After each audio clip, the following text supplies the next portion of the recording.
The pool deck of a luxury apartment building at the foot of the Stone Arch Bridge in Minneapolis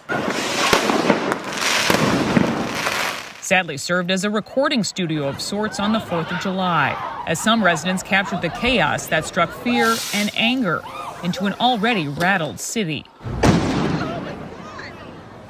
In this clip, one renter goes to confront the crowd, only to have a firework thrown at him. The group shouts back and walks away.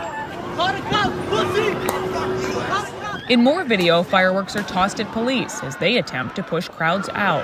Now apartments where some renters pay more than $3,000 a month to live are riddled with blast marks, even a bullet hole left behind. Days later, we went back to Father Hennepin Park to walk the bridge with someone who has power to actually do something about it, Minneapolis City Council member Michael Rainville. When people do ask that question, is it safe to come to Minneapolis? Is it safe to visit? What do you tell them? I tell them it is safe. Absolutely. Do you have to be cautious? Yes, especially late at night. But even the last few weeks, that has to be a harder message to sell, Mike. I would agree it's a harder message, of course. It's really hard to see the deterioration of civility.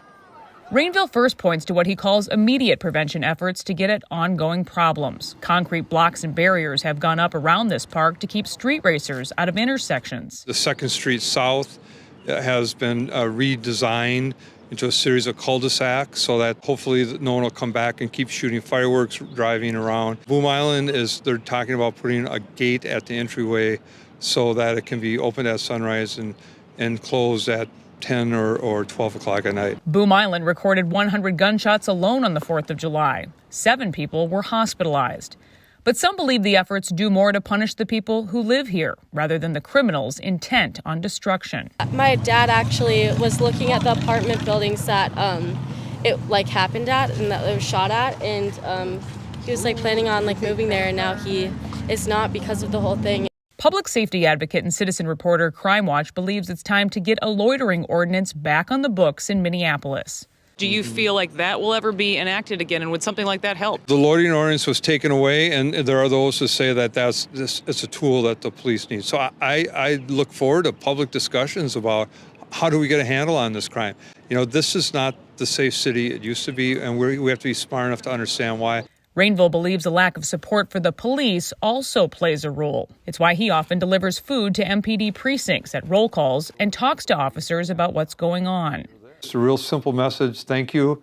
I have no idea what it's like to do your job being so short, but you're doing a great job. The staffing shortage in a department down hundreds of officers is easy to see. A sign on the door that the front desk is no longer staffed.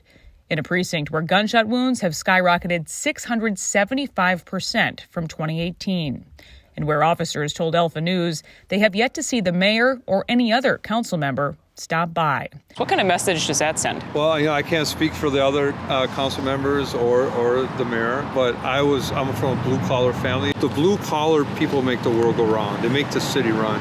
And so I respect the police for that. And I understand how short-staffed they are and how they are despised by a segment of our population. But do you understand that? Is it hard for you to wrap your head around that? Why do they need to be despised by a segment of the population? I don't understand that. My family taught me to respect all public employees, especially the police. I'm trying everything I can think of to help you, to help our city, to help heal. And that's why I'm here. So thank you for what you do.